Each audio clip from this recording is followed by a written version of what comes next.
What's up, guys? Welcome back to Newswave. So it turns out Red Dead Redemption 2 sold a ton. Surprise, right? Who would have guessed?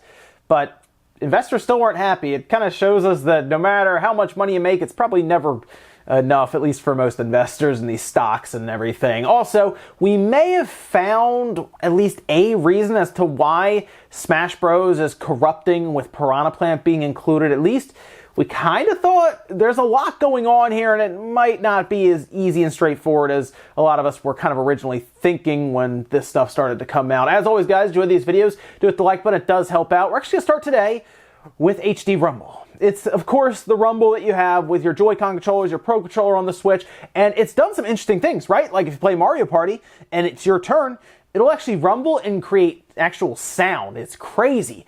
And we actually found a little bit more information now from a developer who talked with Nintendo Soup about the process and what they've been able to do with HD Rumble, saying, for the Rumble feature, I can use any kind of sound effect I have in the game and generate the Rumble effect. So it will actually follow the exact wave pattern. It is so easy to use. I can just input a sound effect and output the Rumble. And that's actually from Phasing a Bead from Holy Potatoes Were in Space. And they go on further to talk a bit about how they pretty much converted using a script like every bit of sound that was in the game, every sound effect. They converted it to be able to also be compatible with the Rumble feature in the Switch. That's just how precise the Rumble is, at least the technology in there, is it can pretty much mimic, I guess, almost the bass that you would feel while a sound is taking place, and it would actually be in your hands. Now, we've seen it with some games, like think of Octopath Traveler, just as an example. When you sell something or you get money from them, it'll actually feel like it's dropping in your hand, and that's that sound effect being technically converted to Rumble and kind of put out there with it. It's a cool idea and a concept, and it does help the immersion of the game. It also depends on, I guess this kind of explains why some developers use it more than others, because it does sound like they at least have to be creative and, you know, spend time with it. But it seems like the potential for some really cool things with HD Rumble is there. Like I said, we didn't know anything about it being able to make sound effects, or actually sound, until I believe the end of Kirby, when it actually plays the song.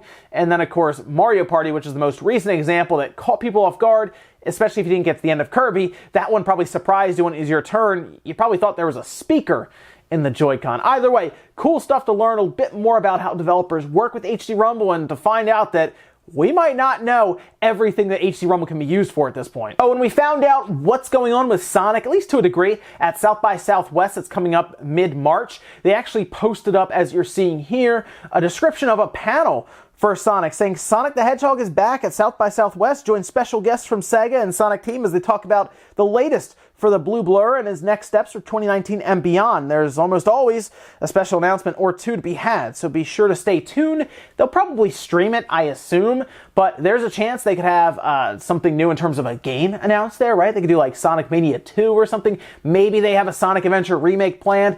Maybe I'm getting a too bit ahead of myself here, and it's not going to be any of that. It's hard to say, but either way, it sounds like they're at least getting it hyped up a bit. They should. It's their panel and convention, so I would hope they're hyping it up. But I would like to see Sega show up there with something cool, and we'll just have to find out in a little over a month and a half, and we'll know a bit more about what they're planning for Sonic for 2019. That could be movie-related, possibly, or maybe beyond.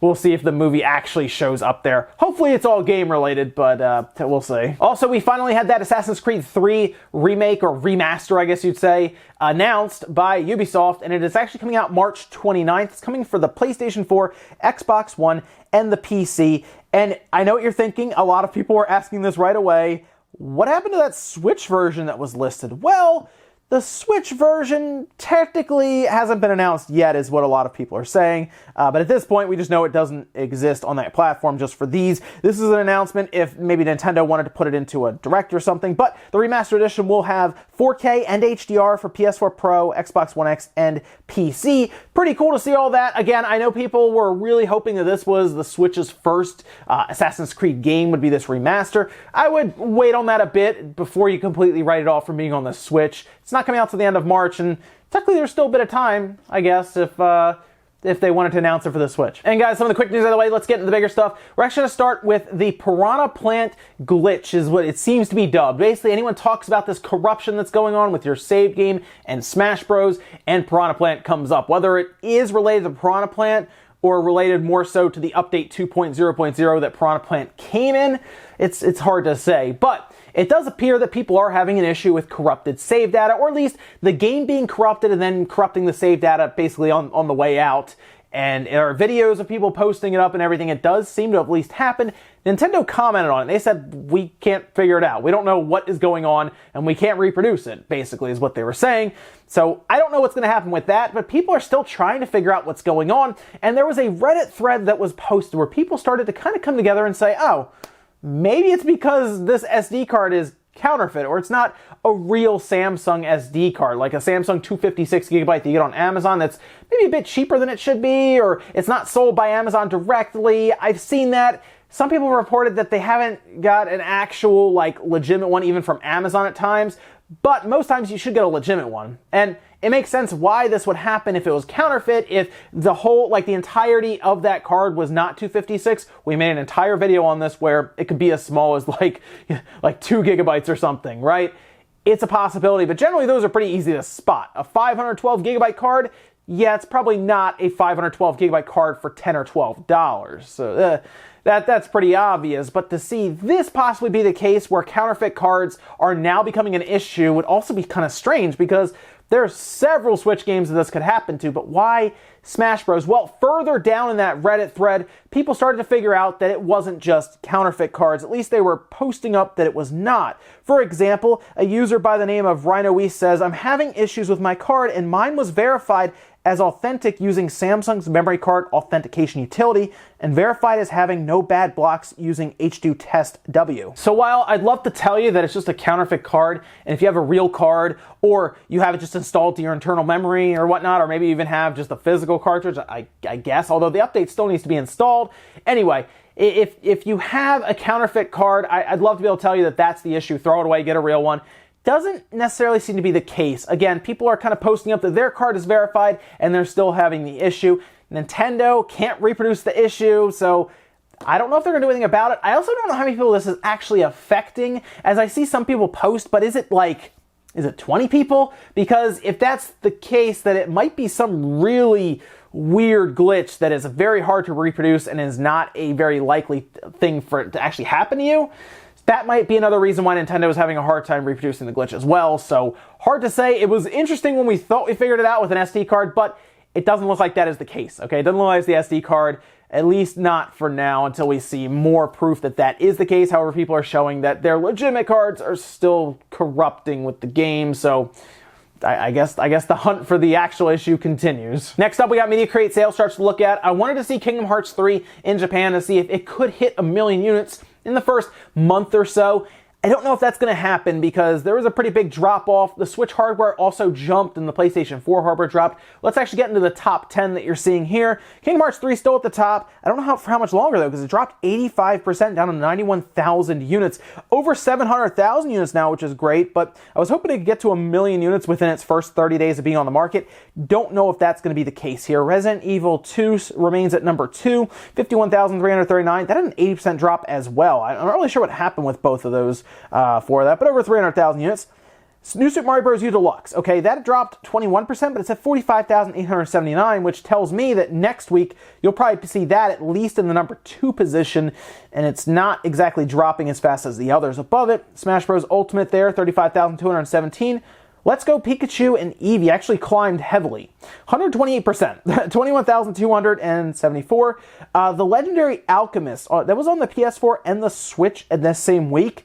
And the PS4 version actually sold more than double what the Switch version sold, which is interesting. 18,679. Super Mario Party, 12,181. Then we have Mario Kart 8 Deluxe, Ace Combat 7, and then Minecraft rounding out the top 10. Moving over to the hardware, the Switch at the top, 69,472, up from last week at 52,000 units. The PS4 had a pretty substantial drop, more than half, down to 25,614. 3DS at 4,914, basically within margin of error. The Vita still hanging on 1,521, and the Xbox One jumped heavily to over 100 units. It's also worth pointing out with the hardware, the Switch is almost 500,000 units away from passing the PlayStation 4 And that's coming up pretty quick now. Like I said, the PS4 is dropping off. If Kingdom Hearts and Resident Evil 2 can't help it up this much, it is going to keep dropping off, and we will see the Switch climb past the PS4 roughly in about, I could say, in its first 2.5 years. That seems fair. As for Kingdom Hearts 3, I'm a bit surprised at the drop-off. I really am. It dropped off a lot, and I don't know if it'll jump back up. However, there were some other things on the market, like Pokemon Let's Go Pikachu and Eevee, that seemed to just jump out of nowhere. So maybe that's where some of that spend, the money spend, went. Hard to say there, but we'll have to keep an eye on Kingdom Hearts 3 to see if it can get there. It sounds like with 5 million units shipped that they're doing fine with it, and I hope that it ends up hitting at least 10 million, because that would be great for Square. And then, of course, they've already talked about how they've pretty much got the game out there now, and they're going to look into other avenues, which it could include the Switch. I mean, I wouldn't be shocked if the Switch got Kingdom Hearts 3. At least some of the other ones, like the remaster and stuff they did, I don't think Square is tied to Sony much anymore. I don't think they care as much. There's word going around that I guess they're maybe going to move the others to like the Xbox, which would be kind of an odd thing. But hey, 3 is there, so, you know, why not? But there's a lot of rumors about that you can see online now starting to pop up. So I think Square is going to start exploring other options for Kingdom Hearts 3, but they didn't just mention the Switch. They said other avenues as well. So I'm trying to figure out where else could it go. Could it go to, I don't know, PC? Maybe. Next up, let's talk about Take-Two, as they did report their financial earnings for the past quarter. Of course, that was quarter 3 of the fiscal year. They're currently in their final quarter of the fiscal year for 2019, I guess that'd be. And they did well. They did very well, actually, which is odd because their stock dropped significantly, that I'll show you. Let me talk to you about what they did and what they explained on their conference calls and everything, and then I'll show you their stock. You tell me if any of this lines up. Let's go over what they actually did here with GameIndustry.biz, getting a good summary of it, so you can check that out down below if you want to read more throughout it in the sources. But yes, they shipped 23 million copies of Red Dead Redemption 2, which did beat their sales targets, their goals that they had set up. And then they actually delivered 1.57 billion in net bookings. And originally they were expecting to deliver somewhere between 1.4 and 1.45. So yes, they did really, really well. 23 million Red Dead Redemption 2s.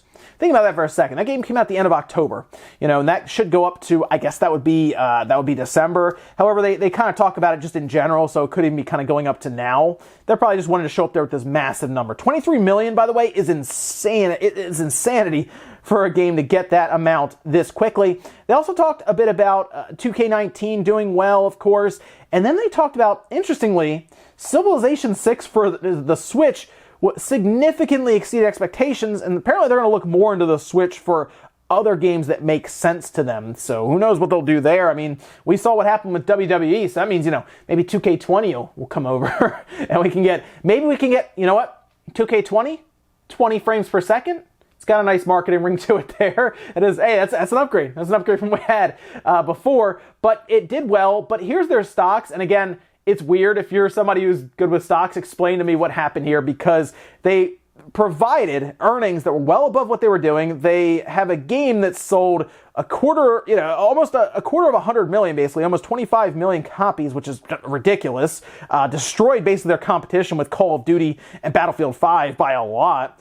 And it dropped over 13%. I have no idea what happened here. Weird stuff there. I don't think Take-Two is sweating it all, though, because they're making plenty of money. It's just odd. I think everybody's stock is down, so who knows what's going on. And our last bit of news, let's talk about Disney and EA, because if you thought Disney might be mad at EA, doesn't seem to be the case. At least they don't seem like flustered or anything by what EA has done with Star Wars, which if I was Disney, I would at least be kind of annoyed at EA, but I guess they're getting money from it. And the biggest thing is they kind of explain why they're okay with it. And a lot of it has to do with, well, we're just bad at making games anyway, so we'll let EA handle that. And they don't really want to get too involved. They just want to do licensing, whether it's Marvel with Ultimate Alliance 3 or working together with Sony for Spider-Man in some way. I assume Marvel has to be involved there with Spider-Man. But this is actually what Bob Iger actually said on a conference call. Variety had the report saying, "Since we're allocating capital in other directions, we've just decided that the best place for us to be in that space is licensing and not publishing. We've had good relationships with some of those we're licensing to, notably EA, and the relationship on the Star Wars properties, and we're probably going to stay on the side of the business and put our capital elsewhere." Okay, so he didn't exactly praise EA. He just said, well, we're not very good at it. I don't feel like spending we don't feel like spending the money and the amount of capital, which costs a lot to make a good game. Big game, right? The marketing budget for these games alone is massive. But they don't feel like doing all of that, getting involved. They'd rather license. And here's the thing about that. You'd be better off licensing to several different companies to make games for Star Wars rather than just have EA deal with it. Like, go get another company who can do it. Like, go get a Rogue Squadron and put that thing out there with another company. I wouldn't put everything with like EA or even a Ubisoft or any of these other bigger companies at this point. I wouldn't. Like Take-Two or no. Don't let any one company do it. Back in the day, we had so many Star Wars games because everybody was creating games for it together with LucasArts and everything. It was really cool. And now we don't get any. But I will also point out, they didn't exactly say, yeah, we're with EA forever. I think when this contract runs out, we're about halfway through it, I think there's going to be a long look at what happened and if they delivered. And right now, you know what, EA? You better be giving Respawn whatever they need to make sure that Jedi the Fallen Order, which I'm hearing is at least interesting right now from different people who have seen it and stuff. Obviously, it sounds like they're going to be revealing it probably after Anthem comes out. There are a lot of reports online of people who have seen it, I guess, and they're saying it looks good. Respawn, I believe in them. I think they can make a good game. I think they can make a good Star Wars game. I don't know if EA can launch it well. I don't think they can. They're going to put out another chart or microtransaction. Who knows? They're not going to live up to standards, and it's going to be concerning. So we'll see what happens. But I do think Respawn at least can put out a good game with Jedi the Fallen Order, and we should be seeing it before E3, definitely. They'll at least have their own little, reveal event, and we'll see what we get. And ladies and gentlemen, that's going to do it here for Newswave. If you enjoyed this video, guys, hit the like button. It really helps out. If not, hit the dislike. Leave comments down below about everything we talked about, whether it's the Piranha Plant issue or the version 2.0.0 update issue. Do you think it's the SD card, or has it happened to you and you have a legit SD card, or it's just installed to your system memory? Let me know about that. And what about Disney and EA? Are you ready for Disney to just dump EA and either find another really big company like a Ubisoft, or actually start licensing to a bunch of different companies and let everyone pretty much make Star Wars games? Let me know what you think about that, guys, down below. Thank you so much for watching, and I'll see you next time.